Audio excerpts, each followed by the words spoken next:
had talked about the drums and we had talked about sculpting it. Here's another cool tool to help you get started before you even start doing some of that sculpting on it.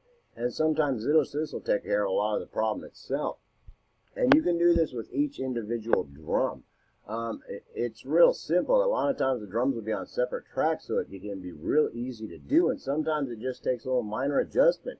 That you've got this song and you know the song's in the key of G, and you're listening along to it and you're finding the primary frequency here of the drum, the major part, the loudest part of it, is normally about where the key is based, and it's a tonal quality.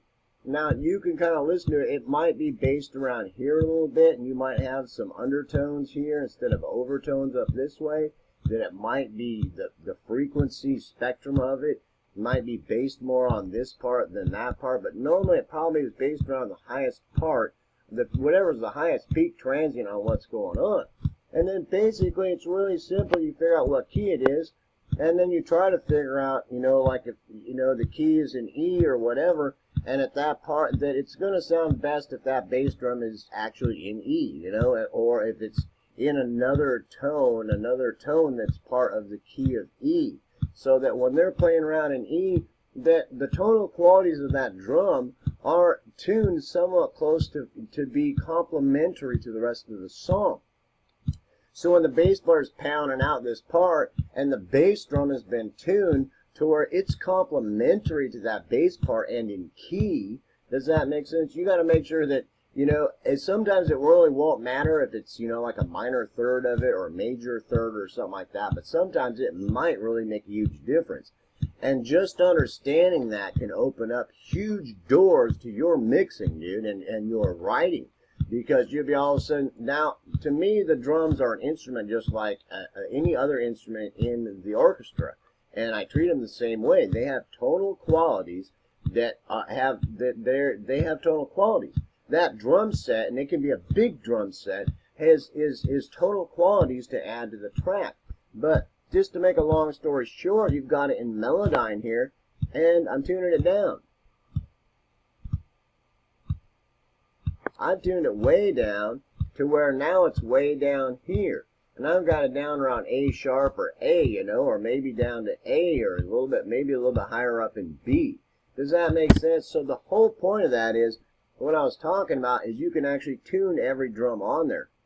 And to some people that might say, oh my God, dude, you're going to spend forever. You'll die sitting in front of your mixing console, trying to mix that. Well, I'm telling you, if you spend time on stuff like that, sound sculpting your drums and spending that much time on them, that sometimes it'll make some difference, but it doesn't, but it probably will help. And then sometimes it'll make that song. You'll hear this song and the bass drum and the toms, the floor tom and everything else is harmonically complementary to the rest of the song. Does that make sense? And, it's not a really complicated concept, because it is an instrument that has tonal qualities treated as such.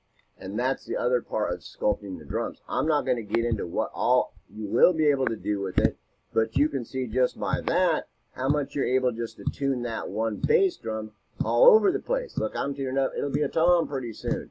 And you got to be careful, because sometimes, just like anything else, you don't want your drums to come out sounding like Donald Duck. So, you don't go up 40 octaves. Sometimes you do. You might do something really cool, and you might find that bass drum, because of the characteristics of its frequency, that you tune it up to the highest one of your high toms, and it's got this cool sound, dude, just because the harmonic characteristics of that lower frequency drum with the way that it's built, and you've got a whole new sculpting tool to make your drum sound something different, dude. You know what I'm saying? So that's a huge tool, and that can make a huge difference in your mix. And that's what I was talking about as far as tuning your drums, and it can help a lot. The guy might not be able to tune his drums at every song out on the road, but if you can make his album sound as badass as possible by tuning the drums to where they're as complementary as possible to the rest of the instruments around them, and the key that they're playing, that it can make it that much better. And that takes a little bit of looking into, and it takes a little bit of time playing with it, but that's another sound sculpting tool that's very important as far as shaping your drums. And it has to do with your hi-hats also, or any of your crash cymbals. That can be the same thing. If this is a crash cymbal and you're trying to find out what the primary frequency that's based around it, and you start trying to tune it to where it sounds, you know, complementary and in key to what the other tonal qualities are around it, and then listen to it. And sometimes it only takes just a couple, you know, half step or a whole step down, or maybe a step and a half down or something like that. And you're not jumping way up or way down to change the whole characteristic of the sound of that cymbal, but that can make it. All of a sudden it's ringing in harmonic qualities that are complementary to the song and the key that it's being played with. Does that make sense?